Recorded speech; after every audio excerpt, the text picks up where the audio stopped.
নমস্কার, আমি সুদীপ্তা। এভি নিউজে আপনাদের সকলকে স্বাগত। প্রথমেই চোখ রাখবো নিউজ হেডলাইন্সে।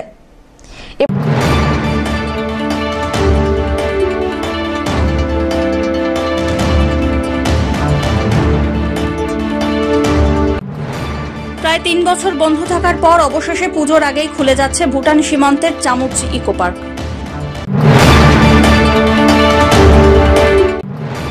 গোদের ওপরে বিস্ফোরা, এবারে চায়না নেট। নদীর ভারসাম্য রক্ষার্থে বিপজ্জনক হয়ে উঠছে এই নেট।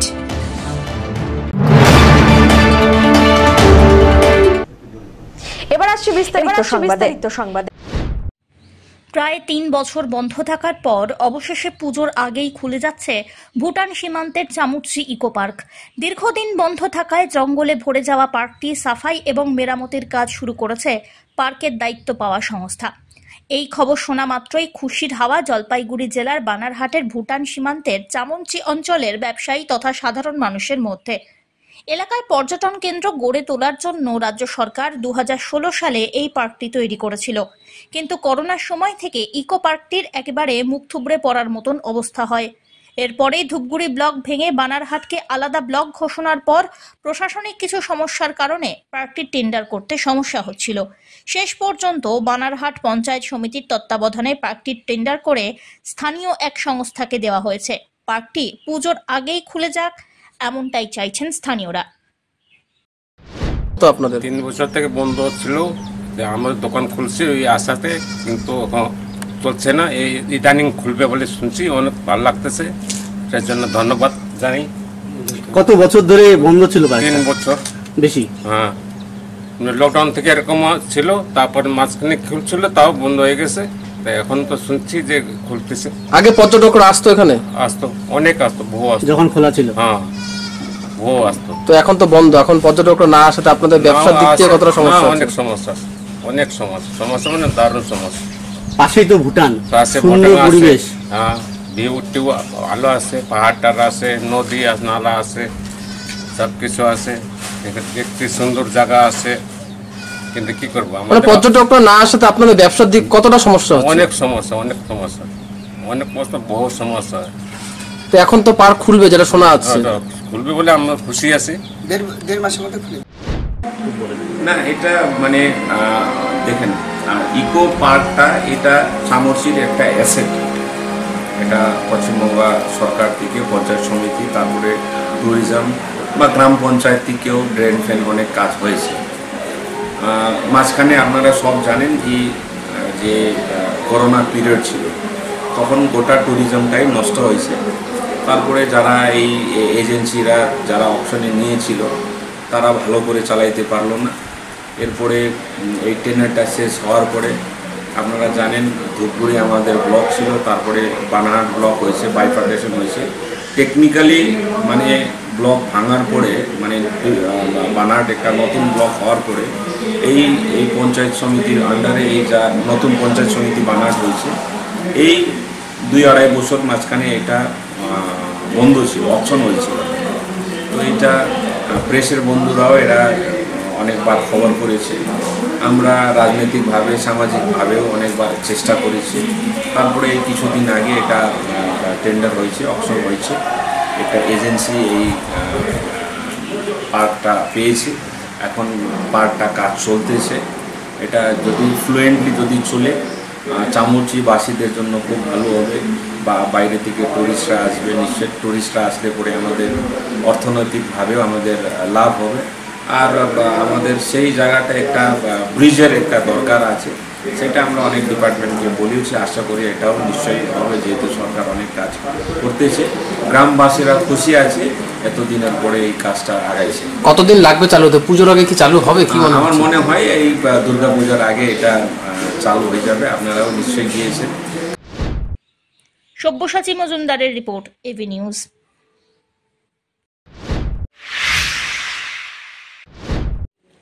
এমনিতেই করলা নদীর ভারসাম্য এবং জীব বৈচিত্র্য নিয়ে মাথায় হাত মৎস্য দপ্তর থেকে শুরু করে পরিবেশ প্রেমীদের।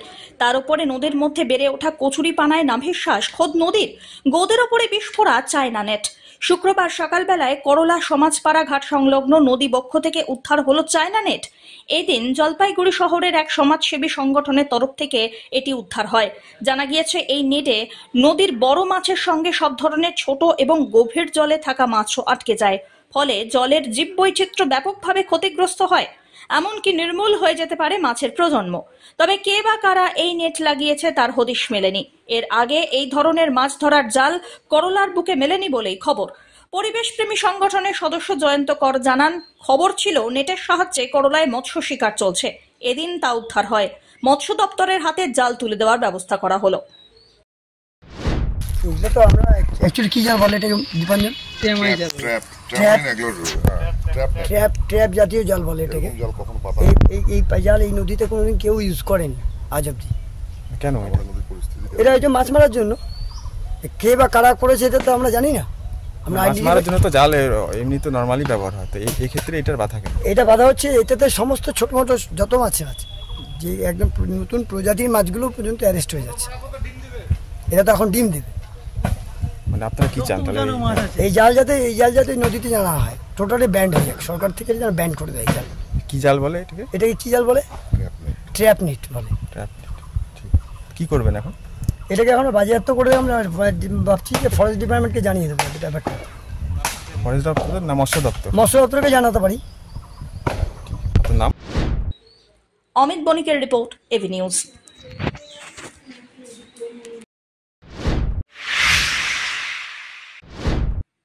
যুব সম্মেলনের মধ্যে দিয়ে জলপাইগুড়ি রামকৃষ্ণ মিশন আশ্রমের বাৎসরিক উৎসবের শুভ সূচনা হয়ে গেল। প্রত্যেক বছরের মতো এবছরেও 3 দিন ব্যাপী জলপাইগুড়ি রামকৃষ্ণ মিশন আশ্রমের বাৎসরিক উৎসবের আয়োজন করা হয়েছে। জলপাইগুড়ি রামকৃষ্ণ মিশন আশ্রমের সম্পাদক স্বামী শিবপ্রেমানন্দজি মহারাজ জানিয়েছেন, এই বছর 3 দিন ব্যাপী বিভিন্ন অনুষ্ঠানের মধ্যে দিয়ে বাৎসরিক উৎসবের আয়োজন করা হয়েছে। 24শে মে যুব সম্মেলনের মধ্যে দিয়ে বাৎসরিক উৎসবের অনুষ্ঠান শুভ সূচনা হলো। আগামীকাল অর্থাৎ 25শে মে ভক্ত সম্মেলন, 26শে মে সারা দিন ব্যাপী বিশেষ পূজা, ভজন, বাউল গান সহ রয়েছে অন্যান্য অনুষ্ঠান। तो आज के जो प्रथम दिन युव सम्मेलन, स्टूडेंट्स कन्वेंशन, यूथ और स्टूडेंट्स के लिए कन्वेंशन, यूथ कन्वेंशन আমরা বলি। 700 লোক के নিয়ে এটা यूथ कन्वेंशन অর্গানাইজ করা হয়েছে। আগামীকাল ডিওটি কনভেনশন আছে সকালবেলা। মোর দেন 600 ডিওটি পার্টিসিপেট করবে, রেজিস্ট্রেশন হয়েছে। আর আজকে 5:30টা থেকে রাত 9টা অবধি cultural programme, lecture, classical bhajans এগুলো সব থাকবে। আগামীকালও 5:30টা থেকে 9টা অবধি সন্ধ্যাবেলা ওপেন টু অল, সবাই আসতে পারে ওতে। আর পরশু সানডে 26 সকাল ভোর 4টে থেকে আমাদের প্রোগ্রাম শুরু হবে। বাংলা আরতি, বিশেষ পূজা, পুষ্পাঞ্জলি, হোম, প্রসাদের ব্যবস্থা, তারপর ভজন আছে, লীলা গীতি আছে, বাউল গান আছে, কালচারাল প্রোগ্রাম আছে, তারপরে পেট্রোটিক টিউনস আছে, মানে প্যারামিলিটারি, এরকম সারা দিন ব্যাপী এই অনুষ্ঠানটা থাকবে। ওপেন টু অল, সবাই পার্টিসিপেট করতে পারে। আমাদের এই প্রোগ্রামগুলি করার উদ্দেশ্য হচ্ছে ইউথরা স্বামী বিবেকানন্দের আদর্শে উদ্বুদ্ধ হয়ে মানুষ হতে পারে। আমাদের প্রোগ্রামগুলি করার উদ্দেশ্য, একমাত্র উদ্দেশ্য। সব্যসাচী মজুমদারের রিপোর্ট, এভি নিউজ।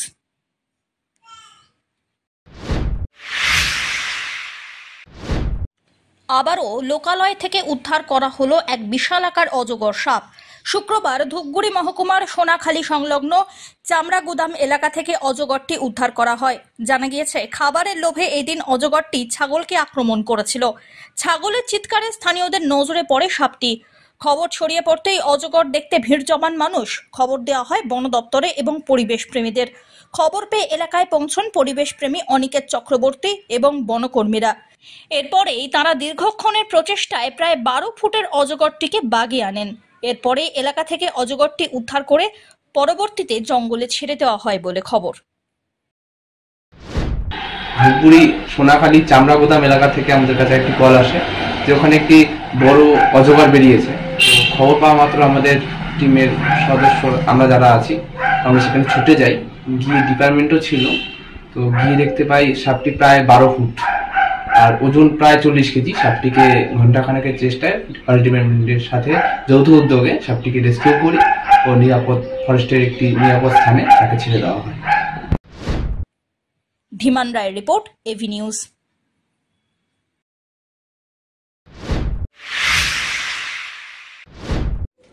শহীদ বেনু চক্রবর্তীর স্মরণে উদ্বোধন হতে চলেছে ভবনের।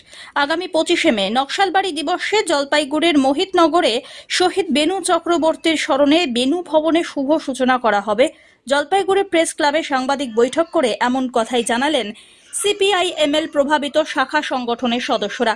সংগঠনের প্রবীণ নেতৃত্ব তথা বেনু চক্রবর্তী সংঘের সভাপতি সুশান্ত ঝা বলেন, আগামী 25শে মে নকশালবাড়ি দিবস। 1967 সালে পুলিশের গুলিতে 11 জন শহীদ হন। সেই দিনটি নকশালবাড়ি দিবস হিসাবে পালিত হয়ে আসছে। এইরকমই একজন মোহিতনগর কলোনির বেনু চক্রবর্তী, যিনি 1972 সালে ধূপগুড়ির কালীরহাটে শহীদ হন। সেই বেনু চক্রবর্তীর স্মরণে ভবন নির্মিত হয়েছে।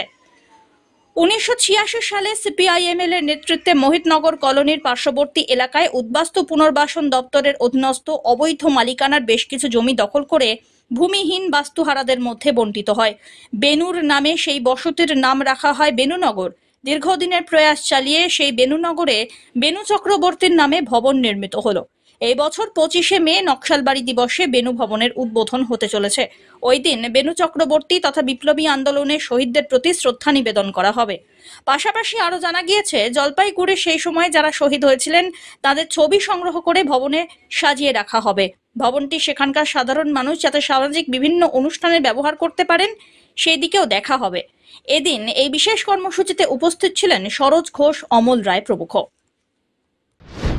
যে যেটা করেছি যে আগামী 25শে মে যে দিনটা নকশালবাড়ি দিবস, যেদিন 1967 সালে সেই পুলিশের গুলিতে 11 জন শহীদ হয়েছিল, সেটা তো নকশালবাড়ি দিবস হিসেবে পালিত করা হয়। সেই দিনে আমরা একজন বিশিষ্ট শহীদ মোহিতনগরের যিনি শহীদ হয়েছিলেন, মোহিতনগরের কর্মে তিনি শহীদ হয়েছিলেন ধূপগুড়ির কালীরহাটে 1972 সালে।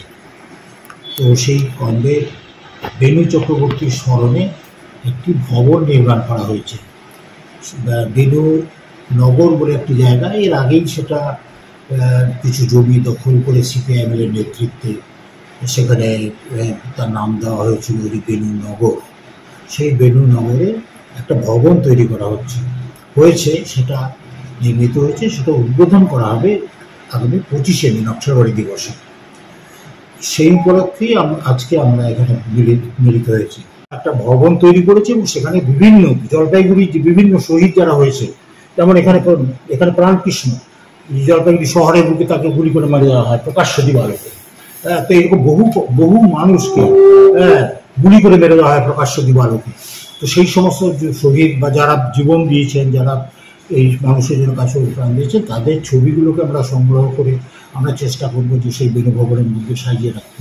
আমরা এটি প্রচারের চেষ্টা করব মানুষের কাছে, যে এই যে পাওয়া দেওয়ার রাজনীতি, এই যে মানে দুর্নীতির রাজনীতি, ভ্রষ্টাচারের রাজনীতি, এই যে ধর্মের নামে উগ্র ধর্মান্ধতার রাজনীতি, এর বিরুদ্ধে দাঁড়িয়ে মানুষের জন্য, গরিবের জন্য, খেটে খাওয়া মানুষের জন্য, সাধারণ মানুষের জন্য যাতে মানুষ চিন্তা করে দেশটাকে সেইভাবে তৈরি করা যায়, সেই আদর্শটাকে আমরা তুলে ধরতে চাই। তার জন্য বেনু। বিএসএনএল কন্ট্রাক্ট লেবার সহ ইউনিয়নের সদস্যরা বিক্ষোভ প্রদর্শন করলেন নয়াবস্তিতে অবস্থিত বিএসএনএল দপ্তরে। মূলত তাদের দাবি, দীর্ঘ 3 মাস থেকে বেতন অনিয়ম, এছাড়াও চুক্তিভিত্তিক কর্মচারীরা নিরাপত্তা সুনিশ্চিত করা সহ আরও বিভিন্ন দাবি দাওয়া নিয়ে এদিন বিএসএনএল দপ্তরের সামনে বিক্ষোভ প্রদর্শন করেন। তৃণমূল কংগ্রেস প্রভাবিত বিএসএনএল কন্ট্রাক্ট লেবার ইউনিয়নের সদস্যরা সামিল ছিলেন এখানে। এ বিষয়ে কন্ট্রাক্ট লেবার ইউনিয়নের সম্পাদক স্বপন সরকার বলেন, বারবার দপ্তরের অস্থায়ী কর্মীদের বেতন নিয়ে অনিয়মের পরিবেশ তৈরি হচ্ছে। আজকে আমরা জলপাইগুড়ি বিএসএনএল কর্তৃপক্ষ ডিজিএম তার কাছে আমরা অনেকগুলো দাবি নিয়ে আমরা ডেপুটেশন দিব। সেই দাবিগুলির মধ্যে আছে বেতন অনিয়ম। গত আমরা 22/3 এবং 2023 তারিখে আমরা একটা চিঠি দিয়েছিলাম এই ব্যাপারে। সেই চিঠিতে উল্লেখ করেছিলাম যে আমাদের যে বকেয়া বেতনগুলি দেওয়া যাক এবং দুর্গাপূজার বোনাস বিডিএ সহ যারা নিরাপত্তার কাজে করে ইলেকট্রিক্যাল এবং আরও যারা আছে জব কন্ট্রাক্টের সঙ্গে যুক্ত তাদের সমস্ত বেতন দেওয়া হোক। এখানে মেনলি হচ্ছে আমরা বারবার কর্তৃপক্ষকে বলেও এখন পর্যন্ত শুরু হয়নি। 8 মাসের বেতন এখন পর্যন্ত, হ্যাঁ 8 মাসের বেতন ছিল, সেখানে এখন 3 মাস দিয়েছে, এখন আরও 5 মাস বাকি বেতন আমরা পাবো এদের কাছে।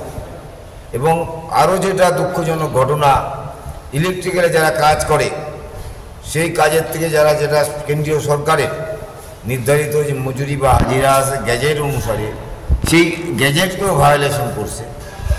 সেই সমস্ত ইলেকট্রিক্যাল যুক্ত কাজের সঙ্গে যারা যুক্ত তাদের বেতনটা কম। সেই প্রশ্নটা আমরা এখন এই ডেপুটেশনের মাধ্যমে সাহেবের সঙ্গে কথা বলছি।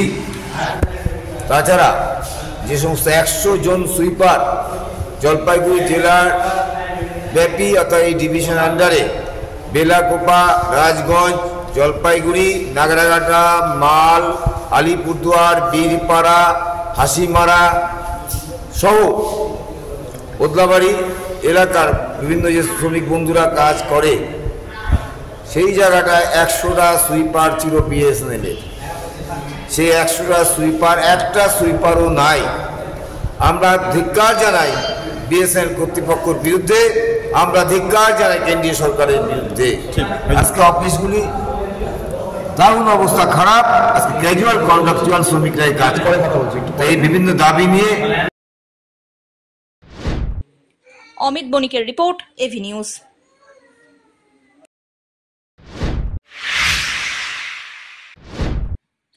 $120 টাকা কেজি হিমসাগর আম, বেগুনফুলি আমের দাম 100 টাকা কেজি। মাঝে বৃষ্টির কিছুটা প্রভাব পড়লেও পুনরায় তাপমাত্রা অনেকটাই বৃদ্ধি পেয়েছে। তবে মরশুমের সূচনায় রমরমিয়ে চলছে আমের বিক্রি। এতে কিছুটা হলেও খাদ্যরসিকরা আমের স্বাদ ভরপুর মাত্রায় গ্রহণ করতে সক্ষম হচ্ছেন। তবে বর্তমানে আমের যথেষ্ট দাম বৃদ্ধি পেয়েছে। আম বিক্রেতা সুচিত্রা মহন্ত জানিয়েছেন, লোকাল আম বাজারে আসেনি এখনো। বাইরের আমই এই মুহূর্তে কিনছেন ক্রেতারা। দাম একটু বেশি হলেও এই দাম কমতে শুরু করবে কিছুদিন পরেও, এমনটাই দাবি ক্রেতাদের। এইটা বেগুনফুলি আম, এটা শিলিগুড়িতে, দাম 100 টাকা কেজি। টেস্ট আছে জন্য লোকেরা নিচ্ছে 5 কেজি 10 কেজি করে। আমার চাহিদাটা মোটামুটি আছে। লোকাল আমটা বেরোয়নি, এটা বাইরের আম, মোটামুটি ভালোই।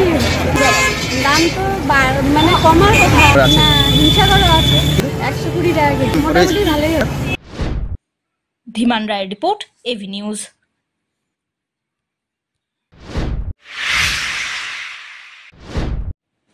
নেই বৃষ্টি, বাদাম চাষে সেভাবে ফলন না হওয়ায় ক্ষতির আশঙ্কা করছেন গজলডোবার বাদাম চাষিরা। জলপাইগুড়ি জেলার রাজগঞ্জ ব্লকের গজলডোবা এলাকায় তিস্তার চরের বাসিন্দারা সবজি চাষের ওপরেই নির্ভরশীল। প্রত্যেক মরশুমে কয়েক হাজার হেক্টর জমিতে বিভিন্ন প্রকার সবজির চাষ হয়। অন্যান্য সমস্ত শাকসবজির পাশাপাশি কয়েকশো বিঘা জমিতে চাষ করা হয় বাদাম। শিলিগুড়ি, জলপাইগুড়ি শহর সংলগ্ন পার্শ্ববর্তী বাজারে একটি বড় অংশ পূরণ হয় এই চরের সবজিতেই। এছাড়াও ভিন রাজ্যেও পাড়ি দেয় এইসব সবজি। কিন্তু এবছর সঠিক সময়ে বৃষ্টি না হওয়ায় বাদামের ফলন ভালো হয়নি, তাই ক্ষতির আশঙ্কা করছেন চাষিরা। এবার বাদাম চাষ করা হয়েছে। কেমন কি দেখছেন ফলনটা? বাদামে এবার অত সুবিধা হয় না, মানে রোদ উঠছিল, বৃষ্টি হয় না ঠিক মতন, জল টল হয় না, তার জন্য একটু ফলনটা কম। কতটা জায়গা চাষ করেছেন? 10 বিঘা। ফলন তুলছেন, কেমন দেখছেন ফলনটা? মানে এটা এখন অত সুবিধার হয় নাই, এটা আর 10 দিন পরে তুললে একটু ভালো হতো, কিন্তু এখানে রিস্ক আছে, বৃষ্টি নামলে জল বেড়ে যাবে, জল বাড়ানোর জায়গা নাই, এটাই। আপনার ছাড়া এখানে কারো বাদাম চাষ হয়? হ্যাঁ, এখানে করে, সব প্রত্যেক ঘরে ঘরে করে। সবার কি একই অবস্থা বৃষ্টির জন্য? হ্যাঁ, সবারই একই অবস্থা। কোথায় কোথায় এই বাদামগুলো কেমন দামে বিক্রি হয়, কোথায় যায়? এটা মানে আমাদের কাছ থেকে পাইকার কিনে নিয়ে যায়। আপনারা কি বাদাম গাছ লাগানো, এখন বাদামটা ছিঁড়ছেন, তারপরে কি করবেন? তারপরে এটাকে শুকাতে হবে, শুকিয়ে তারপরে লোক আসবে কেনার জন্য। পাইকাররা আসবে? হ্যাঁ, পাইকার আসবে, আমাদের যদি ঠিকঠাক মতন পোষায় তাহলে আমরা দিয়ে দেবো। মানে বৃষ্টিটা হলে ফলনটা ভালো হতো। বৃষ্টিটা হলে ফলন ভালো হতো। যে টাইমে মানে রোদ ছিল ওই টাইমে বৃষ্টি দরকার ছিল, বৃষ্টি হয় নাই, রোদ হচ্ছে। বাদাম তো এবার বৃষ্টি হয় নাই, এর জন্যই তার মানে বাদাম চাষ হয় নাই, ভালো হয় নাই ফলনটা। প্রতি বছর বাদাম চাষ করেন? হ্যাঁ, প্রতি বছরই আমরা করি। এই বছর খারাপ হয়েছে? হ্যাঁ, এই বছর খারাপ হয়েছে। এবছর যেরকম ছিল ফলনটা বিঘা 3 কুইন্টাল করে হবে, এমনি তো প্রতি বছর 4 কুইন্টাল, 4.5 কুইন্টাল, 5 কুইন্টাল হয়, এর বেশি হবে না। এর বেশিরভাগ ফলনও তার মানে চিটা বেশি, এগুলা জমিতে রস থাকতো না। এই যে মাঝখানে একটা প্রায় বৃষ্টি হওয়া নিয়ে তো রস হয়েছে, তখন তো ফলনটা ধরে গেছে বাদামটা, তখন তো ফলন কোনো কিছু হবে না। কতদিন সময় লাগে আপনাদের এই গাছ হতে, ফল হতে? 4 মাস সময় লাগে। তারপরে এখন তুলছেন, তুলে কি করবেন এটা? এটা শুকাবো, শুকানোর পরে তারপরে রাইখে দিব। যদি আমরা বিক্রি করে দেয় বিক্রি করে দিব, হয়তো যদি ভাবি আমরা না কিছুদিন রাখবো দাম বাড়বে, তাহলে একটু রাইখে দিলে দামটা পাওয়া যায় একটু বেশি। পাইকাররা আসে নিয়ে যান? হ্যাঁ, পাইকার আমাদের এখানে অ্যাভেলেবেল। শেষ করবার আগে নিউজ হেডলাইন্স আরো একবার।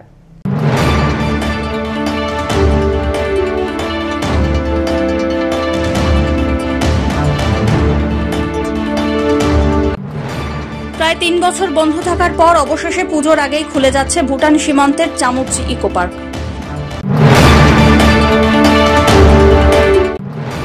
বোদের ওপরে বিস্ফোরা, এবারে চায়না নেট। নদীর ভারসাম্য রক্ষার্থে বিপজ্জনক হয়ে উঠছে এই নেট।